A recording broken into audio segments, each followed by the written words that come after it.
সিরিয়ায় দীর্ঘ ১৫ বছরের গৃহযুদ্ধ সামাল দিতে পারলেও এবার মাত্র ১২ দিনে পতন ঘটল বাশার আল আসাদের ২৪ বছরের শাসনামলের। গেল ২৭ নভেম্বর আলেপ্পোতে প্রবেশের পর অপ্রতিরোধ্য গতিতে সিরিয়ার একের পর এক শহর নিয়ন্ত্রণে নিতে থাকে সশস্ত্র বিদ্রোহী গোষ্ঠী হায়াত তাহরির আল শাম।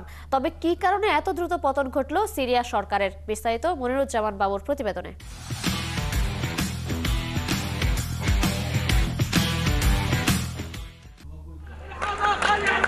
বিশাল সেনাবহর নেই হায়াত তাহরির আল শামের, তবুও ৮ বছর পর আচমকা হামলা শুরুর মাত্র ১২ দিনের মাথায় পতন ঘটল আসাদ সরকারের। এর পেছনে বড় একটি প্রশ্ন উঁকি দেয়, কিভাবে এত দ্রুত পতন ঘটল সিরিয়া সরকারের। গৃহযুদ্ধের শুরুতে ২০১১ সালে আসাদ সরকারের সবচেয়ে বড় সহযোগী ছিল রাশিয়া এবং ইরান।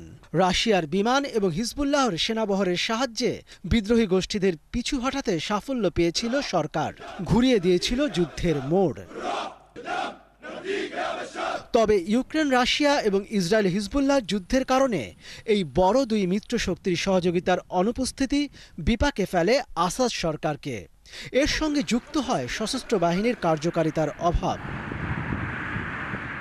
বিশ্লেষকরা বলছেন, কম বেতন এবং অভিজ্ঞতার অভাব সিরিয়ার সেনাদের কার্যকারিতা কমিয়েছে। স্বজনপ্রীতির পরিপ্রেক্ষিতে সেনাদের নিয়োগ দিত আসাদ সরকার, তাই দক্ষ সেনার বরাবরই অভাব ছিল বাহিনীতে। বিশেষ করে ২০২০ সালে যুদ্ধবিরতি স্বাক্ষর করার পর থেকে দুর্বল হয়ে পড়েছিল সিরিয়ার সশস্ত্র বাহিনী।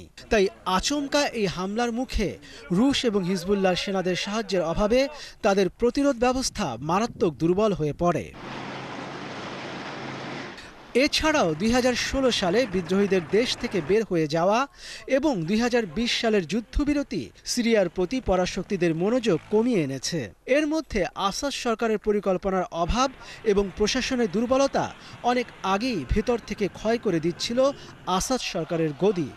তাই আচমকা হামলার এই ধাক্কা সামলাতে পারেনি ২৪ বছর ক্ষমতায় থাকা বাশার আল আসাদ।